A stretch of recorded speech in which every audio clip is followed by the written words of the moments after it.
Pessoal, muito bom dia a quem já está por aí. Vamos dar uma repassada daquilo que a gente já viu até agora. Nós conceituamos as principais características ou principais grandezas que influem no sistema, na geração no sistema fotovoltaico. Falamos de radiância, falamos da angulação, tanto do azimuth quanto do tilt.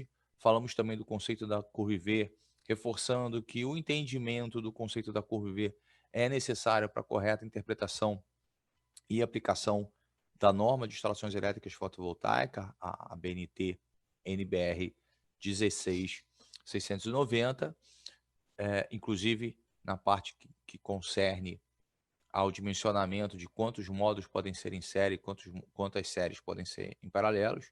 Também vimos essa parte, vimos o conceito de seccionamento, interrupção, a exigência de onde eu preciso ou não de seccionador, de interruptor seccionador ou apenas de seccionador. Conceituamos condutores na próxima aula, na aula anterior. Quem assistiu a aula anterior e assistiu o webinário, o web debate à noite que nós tivemos na Bracopel comigo, Edson Martinho, Hilton Moreno e o Gilberto Avarengo Giba da Cobrecon. Vão ver, esse webinário deve estar disponível já no canal da Bracopel, depois eu vou dar uma olhadinha, então eu coloco o link lá no grupo do Telegram. Vocês vão ver que houve uma divergência entre a minha aula de manhã e o entendimento do Hilton Moreno no que está escrito, na forma como está escrito na norma. Tá? Eu, no primeiro momento, não vou fazer uma errata da nossa aula. Quem assistiu os dois sabe o item que eu estou falando, que era sobre o cabo de alumínio. E eu, na verdade, vou fazer uma consulta formal, não sei quanto tempo leva para responder, vou fazer uma consulta formal ao COBEI e à comissão, né, porque o texto realmente não está claro. Então, eu vou fazer uma consulta formal. Então, no primeiro momento, nós temos aí as duas visões, né? A minha visão, que é aquela que foi dada em aula, sobre a permissão ou não do uso do cabo do alumínio, do uso do cabo unipolar no lado de corrente contínua, apesar de eu não usar, né? Eu não projeto dessa forma no lado de corrente contínua com cabo de alumínio, mas na comissão, durante a confecção da norma, era para ser permitido. O texto final que saiu tá complicado, né? O texto final que saiu realmente tá meio dúbio, então eu vou fazer uma consulta diretamente ao COBEI. O Hilton Moreno entende pelo texto que não pode, então basta vocês aí assistirem tanto a minha aula quanto assistirem a aula, o web debate com o Hilton Moreno, e aí vocês chegarem à conclusão de vocês. A partir do momento que eu chegar à conclusão de que, se chegar à conclusão, né, ou uma resposta do COBEI, que a interpretação do Hilton é correta e a minha está errada, a gente faz uma errata ali, a gente edita o vídeo. Mas voltando, basta seguir aí olhar a minha, olhar do Hilton Moreno e chegar à conclusão de vocês, tá? Então, em linhas gerais, foi isso que a gente viu até agora, num apanhado bem por alto, né? Foram um total de 13 aulas. Esse meu slide está errado aqui, desculpa. Foram um total de 13 aulas, essa é a 14ª aula. Então, nós estamos falando aí de algo em torno aí de 14 horas de conteúdo que a gente já passou para vocês, inclusive uma delas com a presença ilustre, né, da minha querida Bárbara Rubinho, tá? Então hoje nós vamos falar, eu não sei nem se o termo opacidade é um termo técnico correto, mas as pessoas existem. Nós usamos esse termo, pelo menos, se ele não for o termo, não for a terminologia correta. O que a gente quer saber, a gente viu onde precisa de disjuntor ou fusível, onde precisa de quais os tipos de condutores, mas para poder fechar, eu já conceituei tudo, para poder fechar isso tudo, eu preciso chegar em algum momento e especificar esse equipamento. Eu preciso saber se aquele equipamento é para 10, 20, 30, 40 ou 50 amperes, tanto fusível quanto condutor. Então, eu preciso saber como é que eu determino qual a corrente que eu tenho que prever que este dispositivo ou este condutor é capaz de produzir. Bom, e como é que eu faço isso no lado de corrente contínua? Qual é a capacidade de corrente dos meus dispositivos e dos meus condutores? Quando eu estou falando em corrente alternada, abre aspas, tá, gente? Relativamente simples. O que eu faço? Eu pego a potência do meu equipamento e calculo a corrente que esse equipamento vai ter em condições nominais. Pronto. Acima disso, eu escolho um condutor que consiga conduzir uma corrente maior do que a minha carga necessita. E depois disso, eu vou escolher um dispositivo de proteção, um disjuntor ou um fusível, que tenha uma corrente maior do que o que minha carga necessita e menor do que meu cabo suporta. Essa é a filosofia no lado de corrente alternada, simplificadamente falando. Tá? Tem 2 itens ainda, mas não cabe aqui. Mas no corrente contínua, no lado fotovoltaico, é um pouco diferente, né? Porque qual é a corrente que eu tenho? Aí a gente vai voltar de novo sempre, eu sempre vou voltar na curva IV. Porque quando eu pego a corrente que está no datasheet do meu módulo, reparem, eu não tenho a palavra corrente nominal, porque ela não existe. Porque a corrente nominal, quando eu estou em CA, por exemplo, é a corrente que surge, ou seja, a corrente que aquele equipamento necessita quando ele está sobre potência nominal e tensão nominal. Né? Eu tenho essa definição no lado de corrente alternada. Se eu pegar uma lâmpada incandescente de 100 watts, de 220, a potência nominal dela é de 100 watts e a tensão nominal é de 220 volts. Então, eu consigo saber qual é a corrente. E no fotovoltaica? No fotovoltaica, quando eu pego um módulo de 400 watts, aquele não é 400 watts nominal, é 400 watts em STC. Lembrando que as condições STC são temperatura de célula de 25 graus Celsius e irradiância de 1000 watts por metro quadrado. E o que a gente sabe pela curva IV? Que se eu tiver uma irradiância superior a 1000 watts por metro quadrado, a minha corrente vai crescer basicamente na mesma proporção. Então eu posso ter uma corrente superior ainda em condições de proteção, de produção, não necessariamente maior.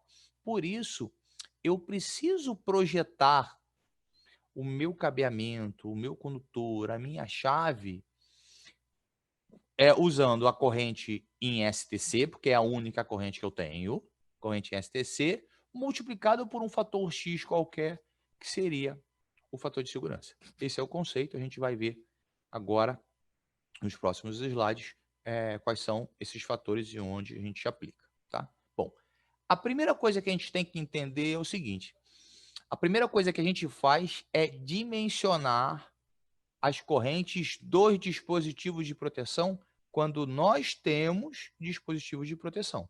Tá? Então, a primeira coisa que eu faço é rabisquei o meu esquema unifilar, rabisquei os meus arranjos e subarranjos e eu defini onde eu preciso ou eu vou colocar, caso eu queira colocar mais, proteção, naquela regrinha que a gente viu.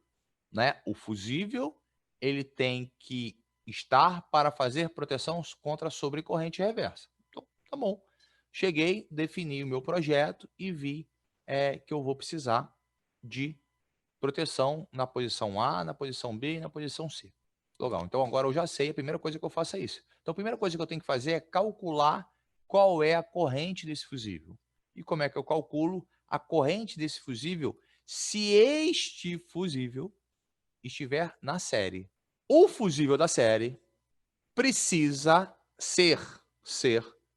ter uma corrente nominal, a corrente nominal do fusível, ela precisa estar entre 1,5 vezes a máxima corrente de curto-circuito em STC, quer dizer, não é a máxima corrente, desculpa, 1,5 vezes a corrente de curto-circuito em STC do módulo e menor do que 2,4 vezes a corrente em STC do módulo de curto-circuito.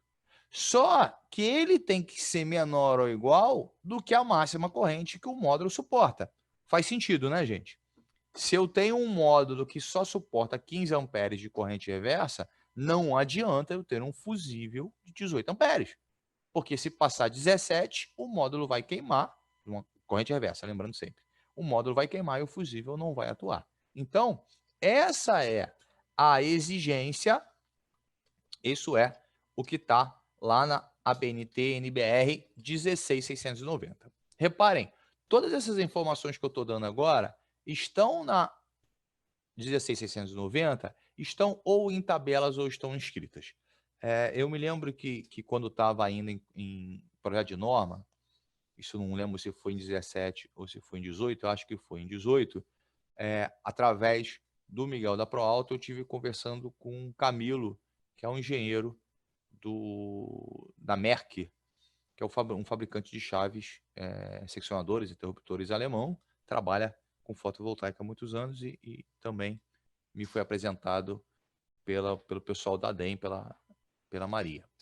E conversando com o Camilo fez uma crítica à nossa norma, falou que a nossa norma tinha pouca imagem. Eu fiquei muito chateado, né? Porque eu escrevi a norma. Como é que aquele sem vergonha vai dizer que é errado? E eu fui ler a norma de novo. Fui ler com a visão não de quem fez, mas com a visão de quem estava lendo. E descobri que estava complicado. Então eu resolvi, eu já incorporei isso nos nossos cursos já tem algum tempo, então estou trazendo agora, mostrar isso para vocês em forma de desenho, que eu acho que fica mais fácil. Tá? Então, num primeiro momento, a primeira coisa que eu fiz, eu rabisquei esse arranjo aí. Ó. Eu tenho 3 séries em paralelo, vou ter um interruptor seccionador geral e um fusível para cada um. A gente já definiu isso. Bom, então a primeira coisa que eu fiz, nesse momento aqui, nesse passo do meu projeto, eu sei como vai ficar o arranjo, mas eu ainda não dimensionei nada. Então a primeira coisa que eu vou fazer agora é dimensionar esse fusível. Qual é esse fusível? Pronto, está aqui. Ó. Esse fusível tem que estar entre 1,5 e 2,4 a corrente de curto-circuito e menor que a máxima corrente reversa. Isso é a primeira coisa que eu dimensiono. Tá?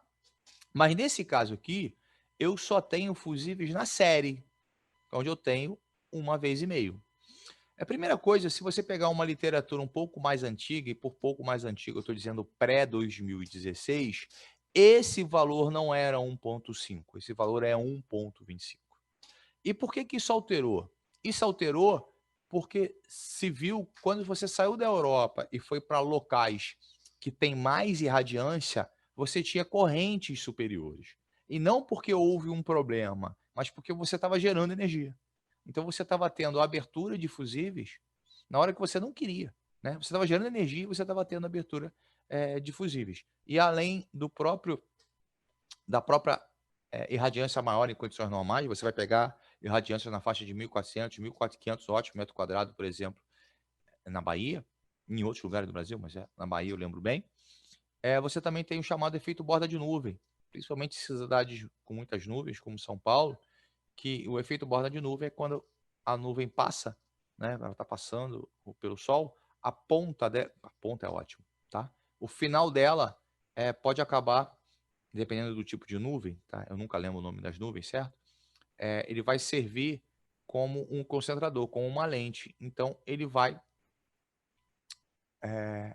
criar, ele vai dar mais irradiância naquele momento, pode levar 3, 4, 5 minutos, dependendo, e vai subir a corrente na hora que eu estou gerando energia. Então, você teria a abertura do fusível. Então, ainda mais no início aqui de fotovoltaica, de 12 a 16, onde a gente recebia os kits com fusíveis de 12 amperes, porque se usava 1.25 e não 1.5, você tinha muita abertura de fusível por geração, e aí você tinha que trocar, perdia geração, perdia dinheiro, aquela coisa toda. Tá? Então a norma, tanto a IEC 62548 e a nossa norma, já trocou esse do 1.25 para 1,5 na série. Então se você pegar uma literatura com 1.25, a literatura não está errada.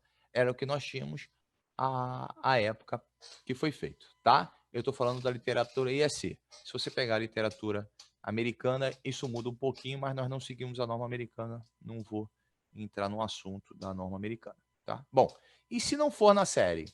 E se for no subarranjo?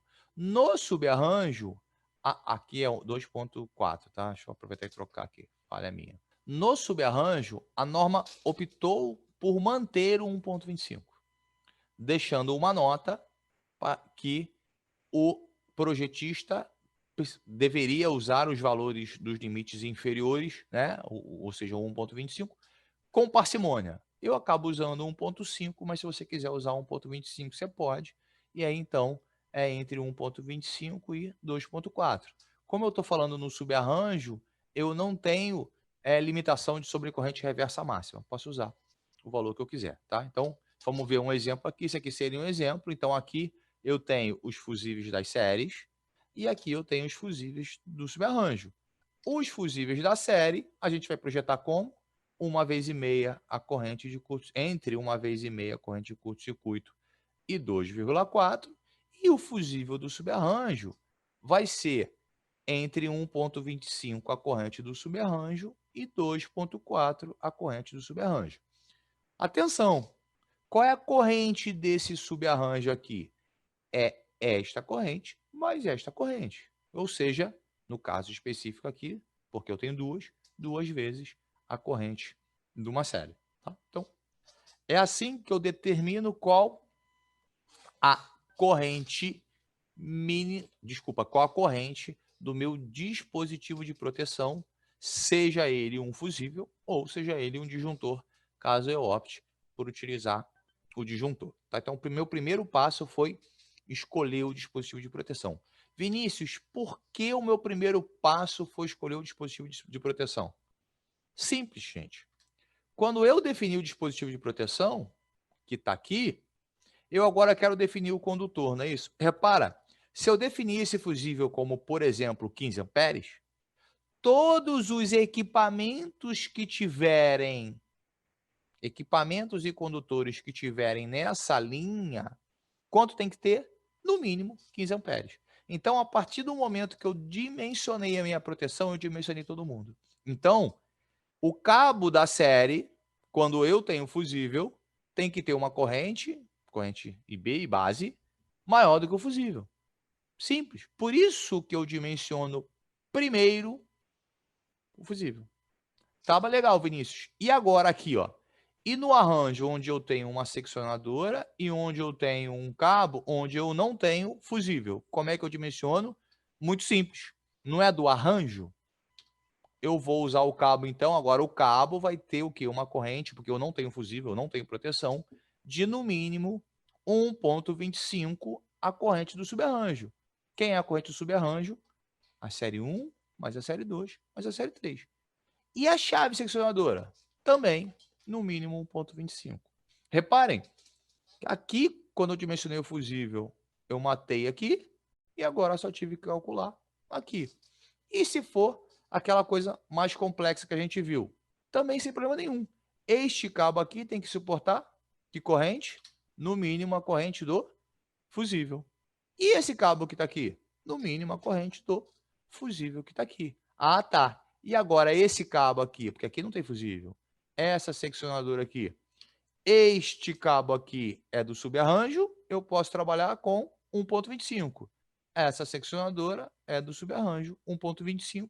Eu esqueci, é óbvio, de colocar o cabo aqui também com 1,25. Então, quando eu quero calcular a ampacidade, é 1,5 para a série e no mínimo 1,25 para o subarranjo. Pronto, calculei todo mundo. Tá? Esses são os dois passos.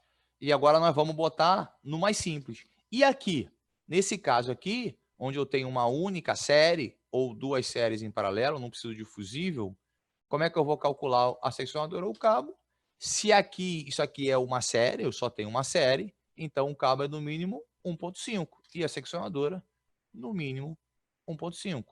Aqui eu tenho cabo da série e aqui eu tenho cabo do arranjo. Cabo da série, 1,5. O cabo do arranjo, 1,25.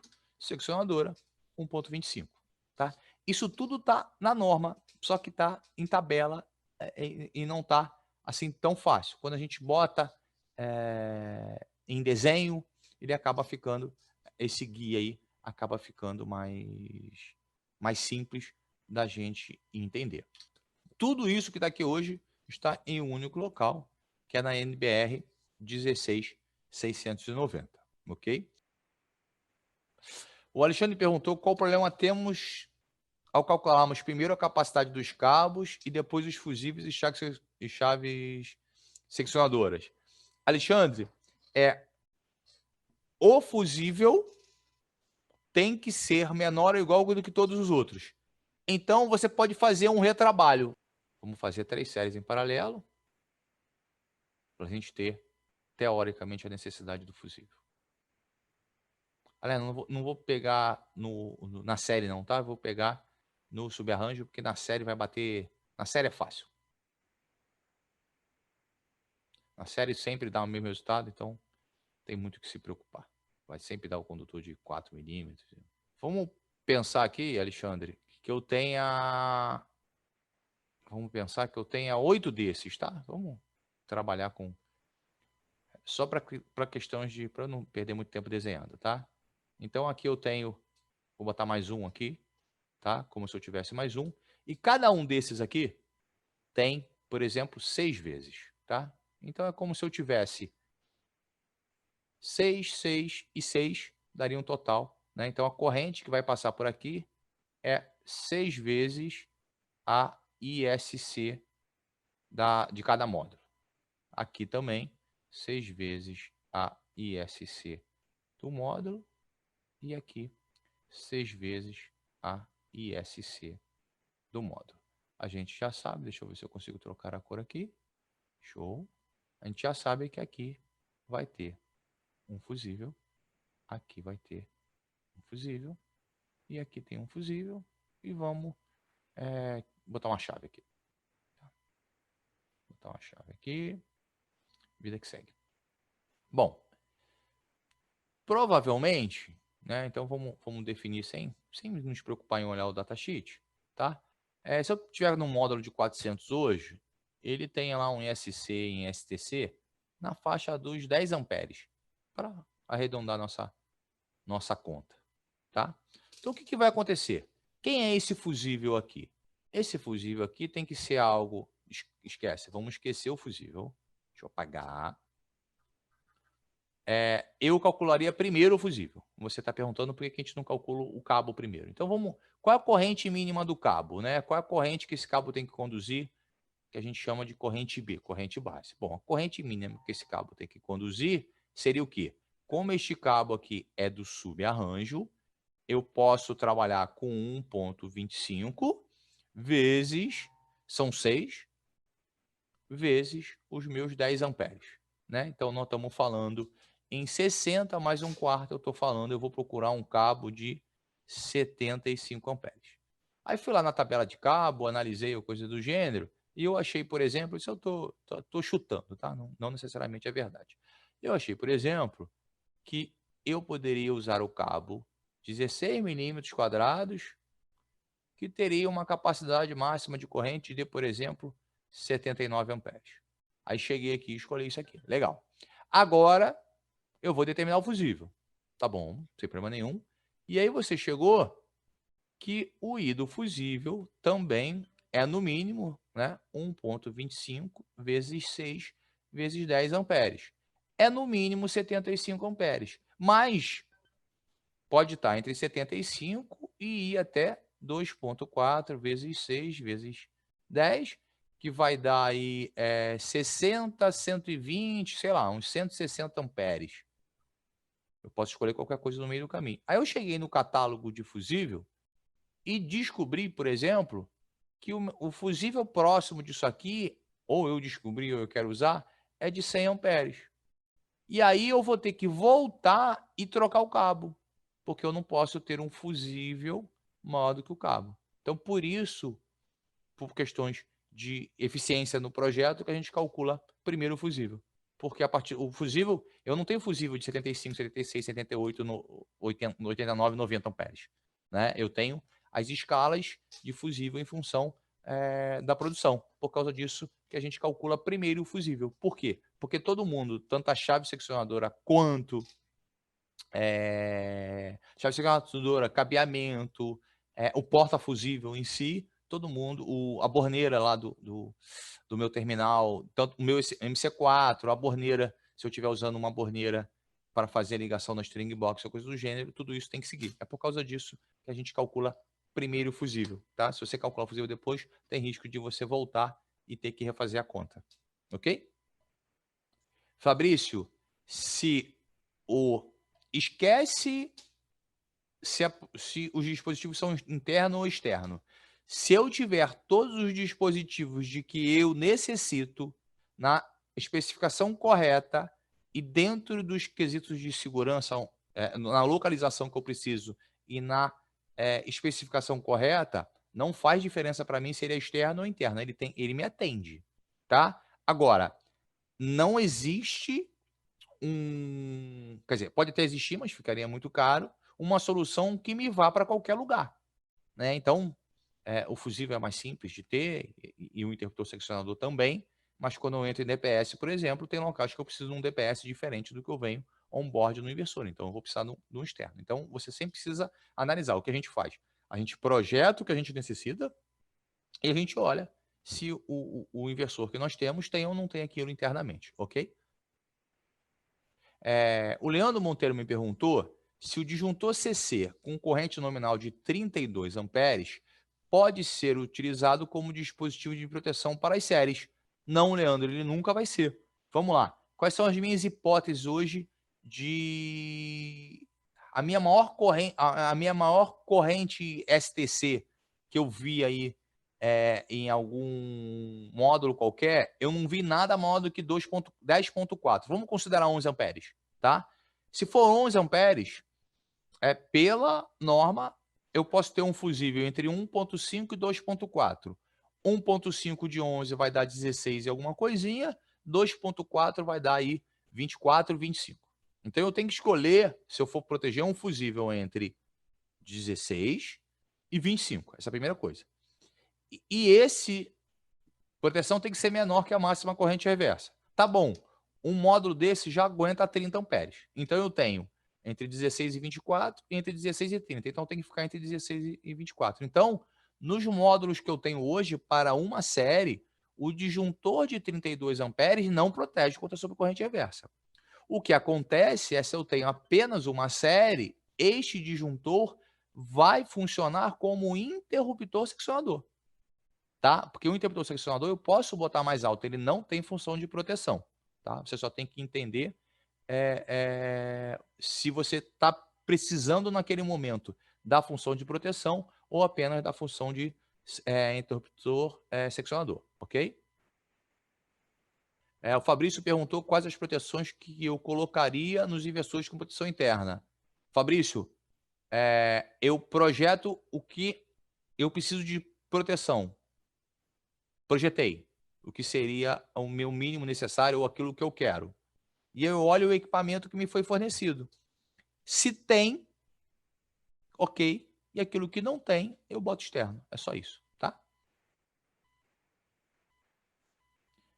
O João Soares perguntou se vai estar disponível. Sim, não hoje, né? Mas todas as aulas vão lá para o canal do YouTube. Se você não viu as anteriores, nós já temos 13 aulas lá liberadas no canal.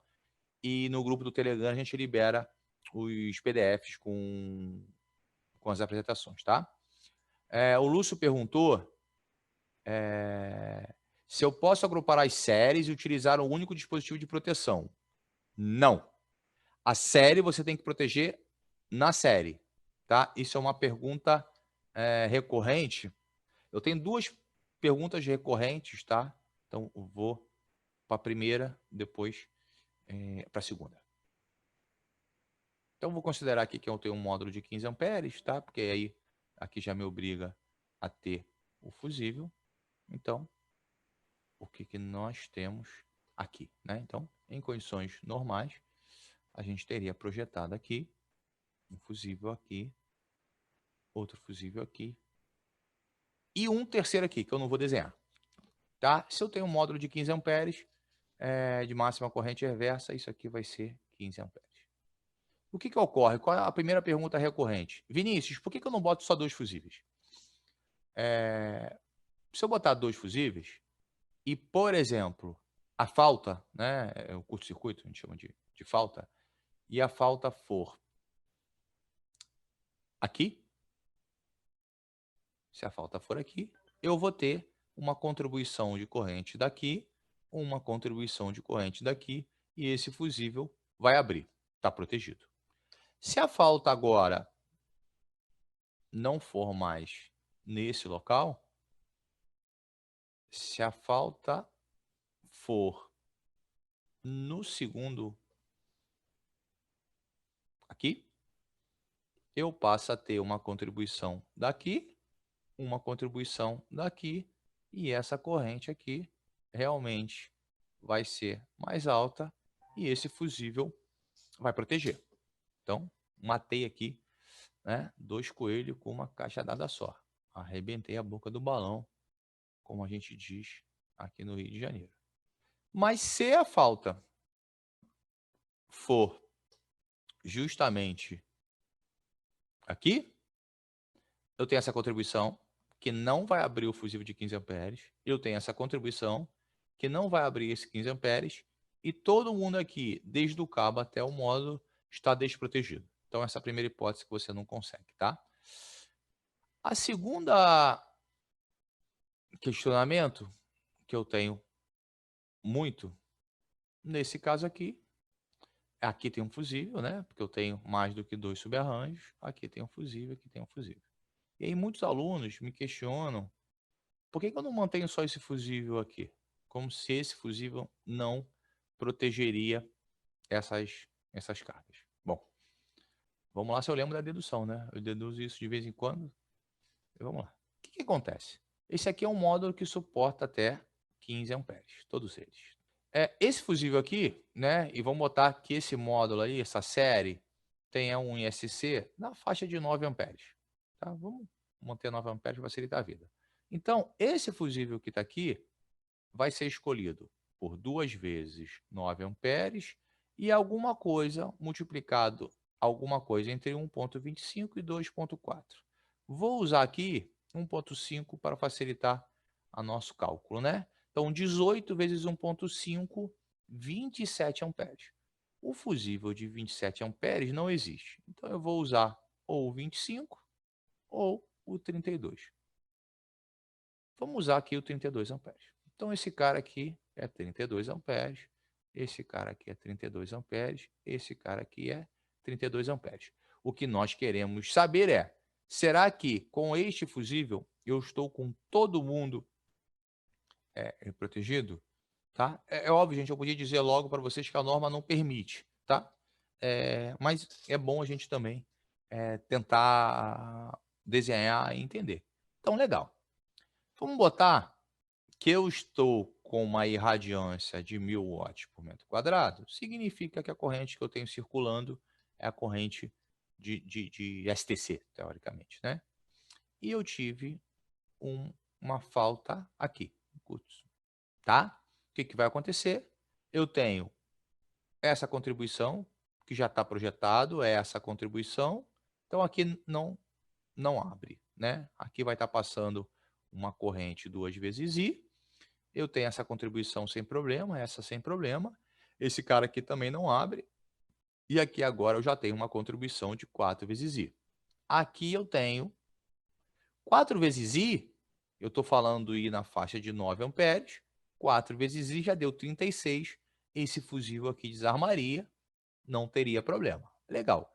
Só que o que vai acontecer, gente, é que existe boa chance de uma falta ocorrer em dia chuvoso ou alguma coisa do gênero. Então, eu posso não estar com 1000 watts por metro quadrado. Eu posso estar, por exemplo, com 600 watts por metro quadrado. Ou seja, com 60% da minha irradiância, significa que essa corrente vai ser mais ou menos 60%. 60% de 9 vai dar algo em torno de 5,4 amperes. Então, aqui agora, que está passando 4 vezes I, vai passar 4 vezes o quê? 5,4, 20, 21,6 amperes. Esse fusível vai abrir? Não.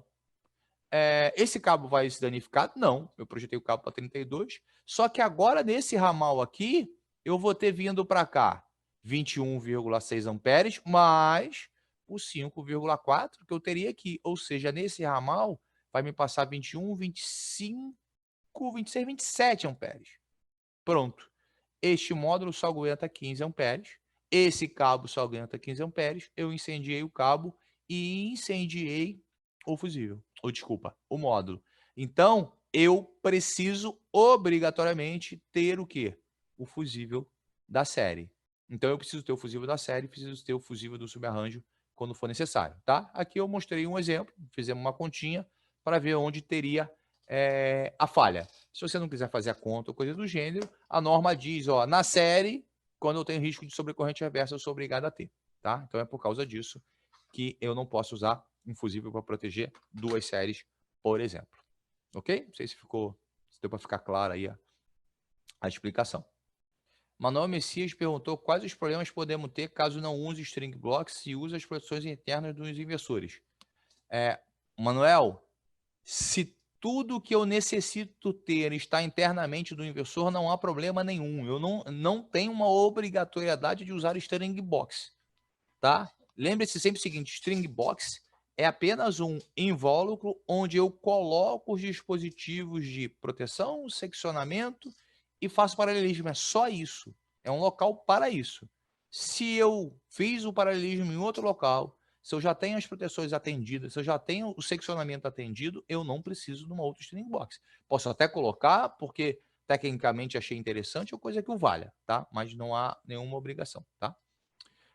O Kleber Sobis perguntou se existe alguma norma para sistema de energia solar na parte TT e no aterramento.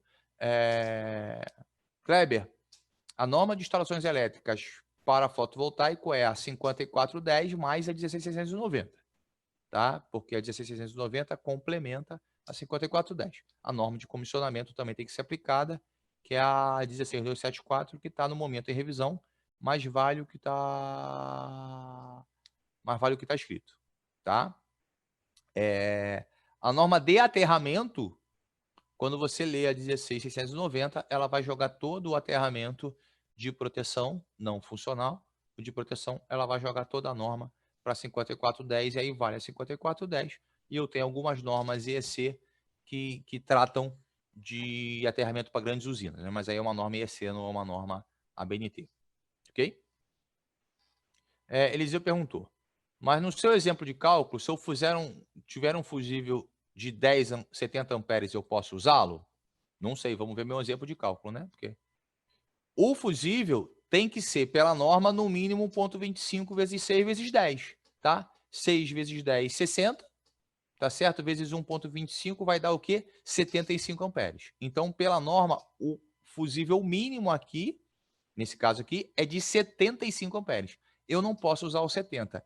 O que vai acontecer se eu usar o 70? Lembra que eu não sei qual é a corrente. A corrente é a função da irradiância. Vamos voltar lá para corriver. Se eu usar um menor, você tem sério risco de você abrir o fusível por questões de produção, tá? Então, tem que seguir a norma. Então, no caso específico, eu não poderia usar o fusível de 70 amperes porque ele está abaixo, né, do meu mínimo. Esse aqui é o meu mínimo, 1,25 vezes 6 vezes 10 amperes, quando eu estou falando do cabo do subarranjo. Se eu estivesse falando desse cara aqui, aí seria no mínimo 1,5. Christian Medina, voltando em um ponto da escolha de fusível cabo. No caso, não seria equivalente a pensar que o cabo deve suportar um pico de corrente dentro da corrente de atuação do fusível? Não. Tá? A gente já determinou, tanto é que o fusível tem que ser o fusível GPV, que tem uma curva específica, a gente sabe quanto tempo ele leva para atuar. Tá? Teria que pegar a curva do fusível GPV de cabeça, eu não lembro, mas se eu tiver, se passar 15 amperes num fusível de 15 amperes, ele não abre em 10 segundos, tá? Ele leva um tempo para abrir, então você tem uma curva específica, tá? Então isso já está pré-determinado por norma, tá? Manuel, vamos lá. A NBR 16690 informa que tem que usar o cabo solar na série subarranjo e arranjo e não permite o uso do cabo de UKV e nem o uso do cabo de alumínio no corrente contínua. Isso a gente viu, isso foi o que o Wilton falou naquele dia, pelo texto que estava lá.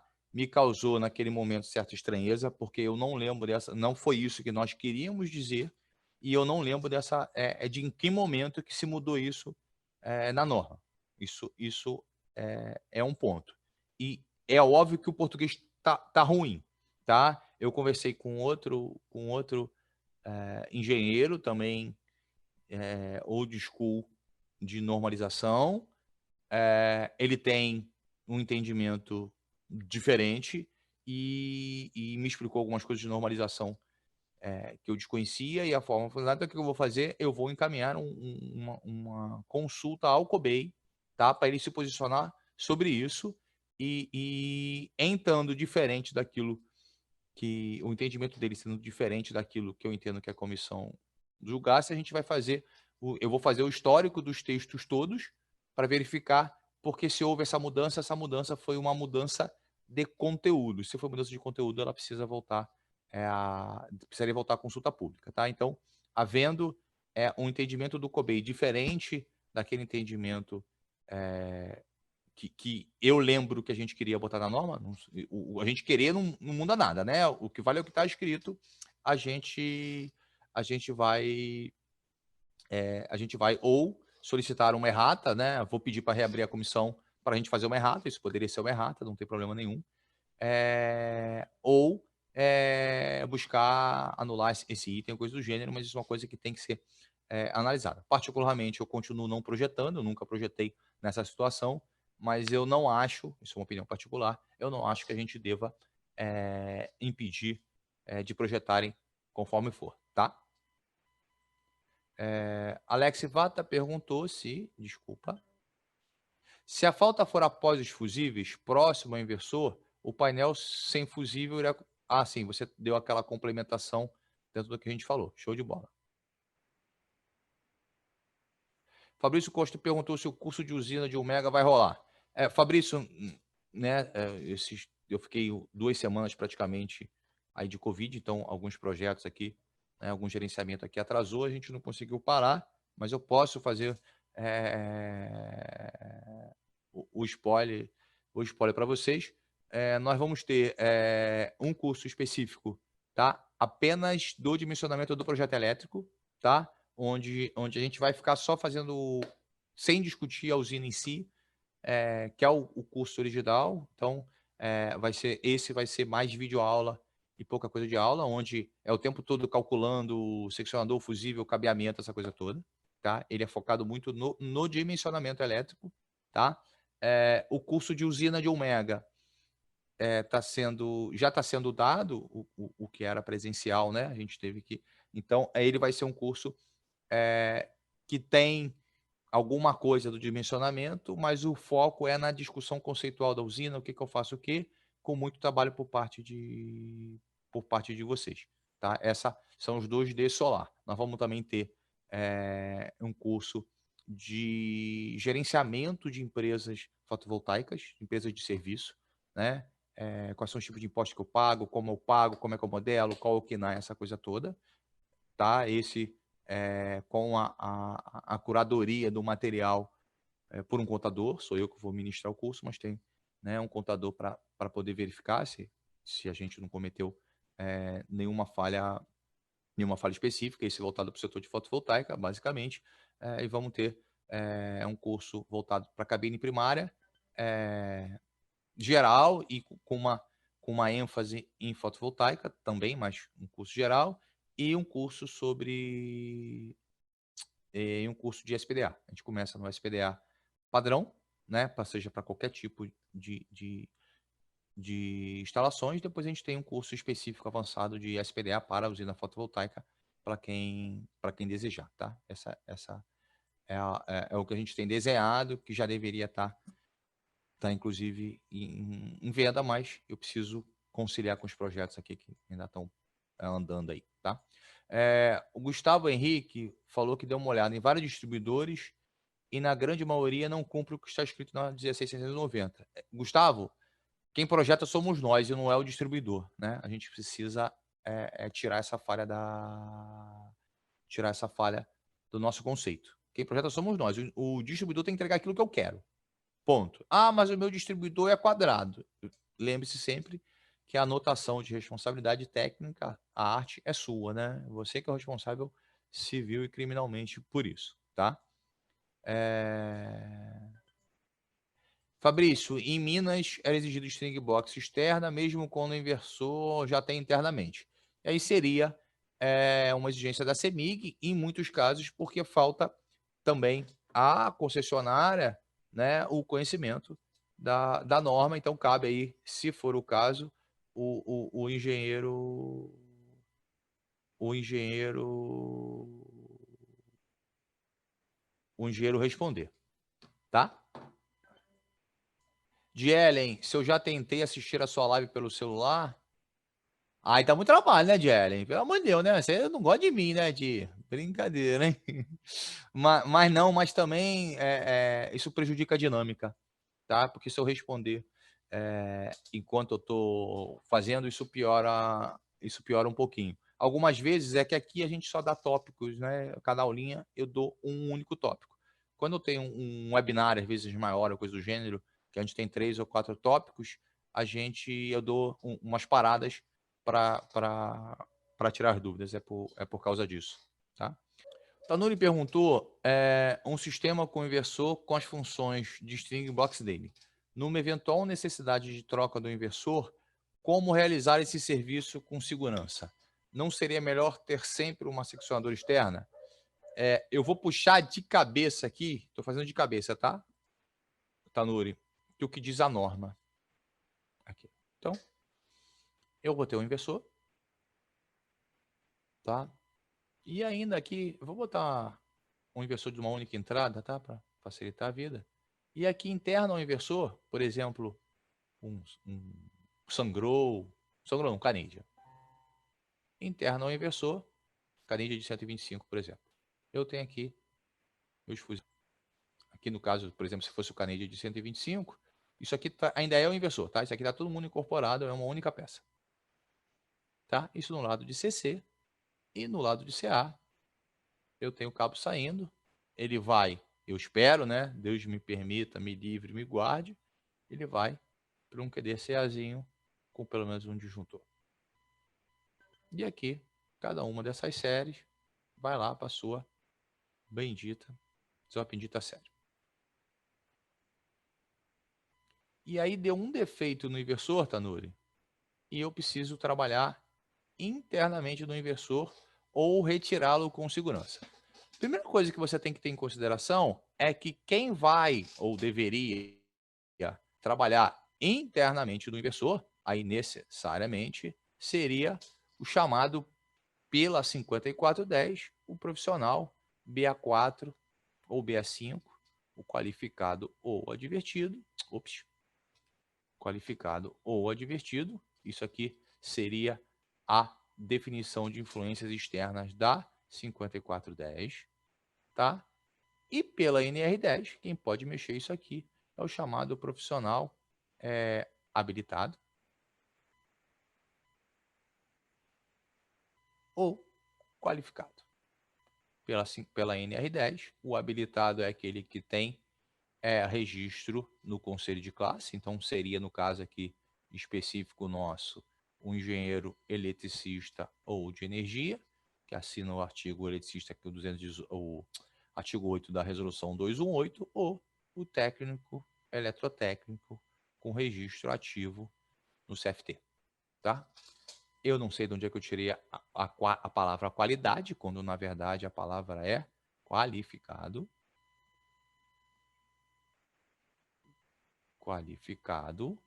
O profissional qualificado é aquele que tem curso de eletricidade reconhecido pelo Sistema Oficial de Ensino, tá? A norma não diz quantas horas é esse curso, mas a maioria de nós entende aí que o cara que tem um curso de eletricista, de eletricidade, coisa do gênero, no mínimo superior a 360 horas, tá?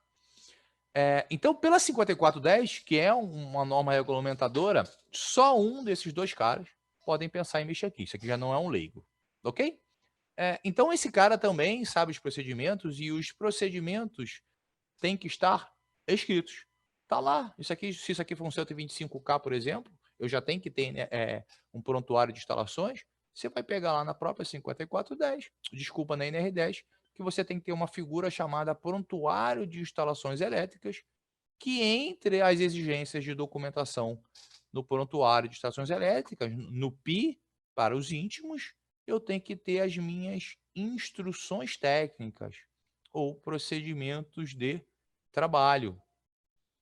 E uma coisa muito importante para qualquer trabalho com segurança, eu tenho que ter ou uma análise preliminar de riscos, ou eu tenho que ter uma permissão de trabalho de riscos.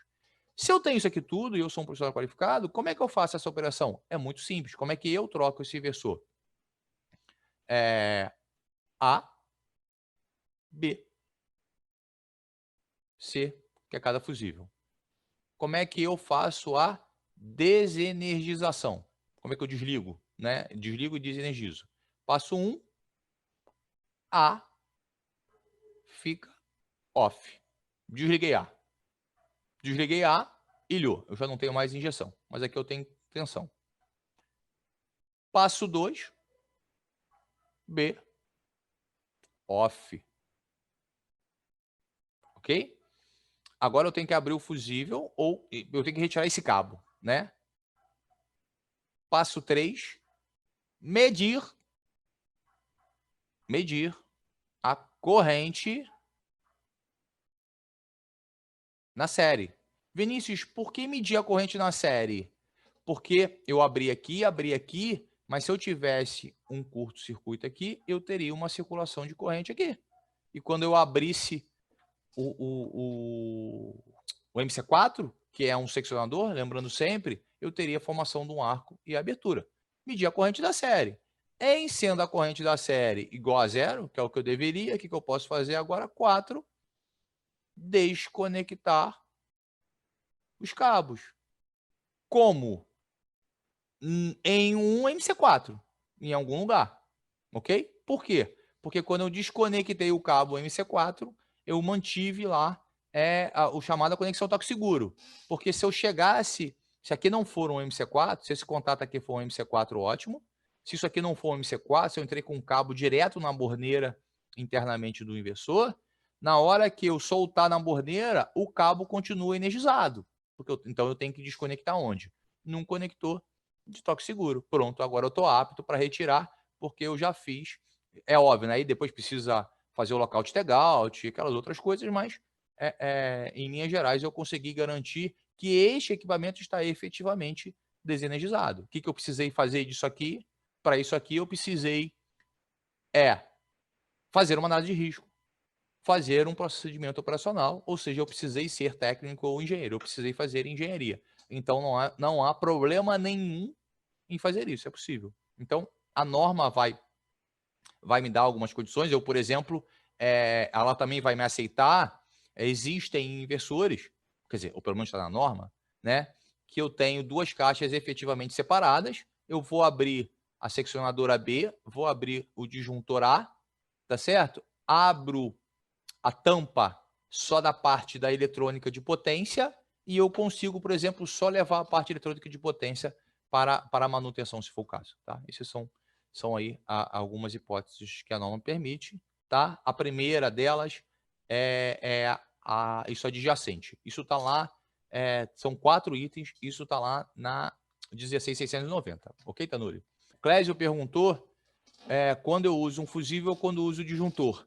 Pela 16.690, qualquer um dos dois você pode escolher, desde que atenda aí a normalização a premissa específica, tá? Em linhas gerais, os menores você com certeza vai usar fusível.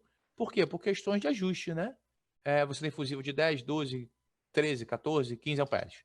O disjuntor você tem 10 ou 16. Se você precisar de um fusível, de um disjuntor de 15 amperes, você não consegue. Quando eu estiver falando em 200 amperes, e aí você também tem disjuntor de 200 amperes. E tem fusível de 200 amperes. O que é o melhor? Não sei, você vai escolher. É uma análise econômica financeira, porque qual o ruim do fusível? O fusível abriu, você tem que ir lá e trocar por outro. O disjuntor tem uma vantagem, ele desarmou você lá e rearma, tá? Mas é um disjuntor em corrente contínua. Qual é o preço do disjuntor em corrente contínua? Vale a pena ou não? Onde é que eu tenho reposição, coisa do gênero? E aí é uma definição mais econômica financeira do que propriamente técnica, tá? Então, fique à vontade. Só esclarecendo alguns pontos, se você optar, aliás, qualquer dispositivo no lado de corrente contínua, lembrando sempre, tem que ser apropriado para trabalhar em corrente contínua. A chave, o seccionador, o interruptor e o disjuntor. Eu não posso usar um disjuntor fabricado para corrente alternada para a corrente contínua. A extinção do arco em corrente contínua é de 40 a 50 vezes mais difícil do que a extinção do arco em corrente alternada. Se eu usar um disjuntor, que era muito comum isso aqui há um tempo atrás, se eu usar um disjuntor de corrente alternada no lado de corrente contínua, tem risco de, durante a operação, estou falando a operação de ligar e desligar, tá? De ligar ou desligar, você tem risco de ter uma explosão. Por quê? Porque a câmara de extinção pode não extinguir o arco, tá? O Eric perguntou se mesmo sendo para CC, você acha correto usar o disjuntor. Eric, eu não tenho opinião nesse caso. A normalização, a NBR 16690, me permite o uso de fusível, disjuntor que atenda a norma NBR-EC 60947-2, é o chamado disjuntor industrial, e o mini disjuntor que atenda a IEC 6898-2, tá? Traço 2, porque a traço 1 é para corrente alternada, ok? Quando você cita o modelo de inversor, como no terceiro exemplo, fica ótimo. No segundo rabisco, você poderia... Pô, eu chamo de rabisco, você também, Wilton, brincadeira, hein? Você precisa indicar um modelo qualquer de inversor? Deixa eu lembrar qual é o segundo rabisco para a gente poder falar no inversor. Aqui, por exemplo, esse aqui poderia ser esse aqui que eu tenho várias entradas, aqui interno, né? Eu tenho várias entradas no mesmo inversor. Desculpa, várias entradas no inversor. Então, esse aqui poderia ser um Canadian de 125 amperes, tá? Ele tem justamente 20 entradas. Nesse caso aqui, esse aqui podia ser um Sungrow de 125 amperes. O Sungrow de 125 amperes, ele vai ter isso aqui só, tá? Ele tem essa chave interna, tá? E eu sou obrigado a fazer isso aqui separado, paralelismo separado. Então, isso aqui é um exemplo, tá? Então, é a mesma potência, tá? Essa seria uma topologia para o Sungrow de 125 amperes, e aí você obrigatoriamente teve que comprar um string box, uma combiner box, né? Por quê? Porque o paralelismo está feito fora, o paralelismo da série, então você tem que ter algum local com os fusíveis. E no outro exemplo aqui que a gente tinha visto, esse aqui é o exemplo típico é exatamente assim que é o Canadian de 125 amperes, tá? Deu clear? Sim, assim que esses cursos saírem, e tem que sair essa semana de qualquer jeito, tá? Já tomado que é atrasado, a gente vai informar no Telegram também, e quem recebe lá, né? Quem já foi no blog e assina a nossa newsletter, vai ter essas informações por lá também, ok? E vou responder a última pergunta. Quais as principais normas obrigatórias para o projetista fotovoltaico? Fabrício, de instalação, NBR 5410 é obrigatória, NBR 16690.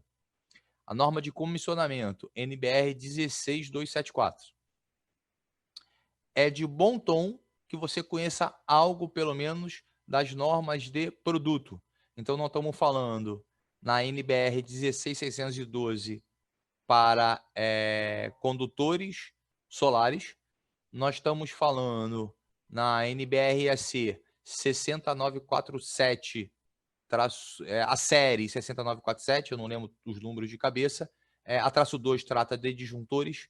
Eu acho que a traço 1 ou a traço 3 trata de interruptores e seccionadores, então você precisa entender alguns conceitos do que está ali. Isso para o padrãozão, né? Quando você tiver influência, alguma preocupação sobre descargas atmosféricas, seja em usina de solo, seja em usina de telhado, em rooftop, a série 5419, e quando você estiver em hospital, em shoppings e coisas do gênero, você também precisa puxar as normas específicas de hospital, eu não lembro o número agora, que é a norma de ambiente assistencial de saúde, e quando você estiver em local de alta afluência de público, as normas de alta afluência de público, tá? Mais ou menos aí para você começar a brincadeira seriam esses itens aí, ok? Pessoal, vamos encerrar, que nós já passamos na hora. Eu ainda tenho todos nós, né? Pelo menos eu tenho que trabalhar. Obrigado aí pela, pela companhia de todos vocês. Tive pouco like, tá, seus sem vergonha? Né? Então podem começar a descer o dedão aí. No sábado a gente encerra o curso. A Silvia quer que eu coloque essas normas lá no canal. Não, Silvia, eu vou vender essa lista. A gente tem. Na verdade, o primeiro artigo que eu escrevi para a Lumiere, eu tenho quase certeza de que é só eu pegar aquilo ali e dar uma melhorada. Mas nós vamos fazer sim, tá? Então, sábado nós nos vemos para a última aula. Tragam um bolo, por favor. Obrigado aí por todo mundo. Então, nós nos vemos aí no próximo sábado, ok? Um abraço, pessoal. Tenham um excelente dia.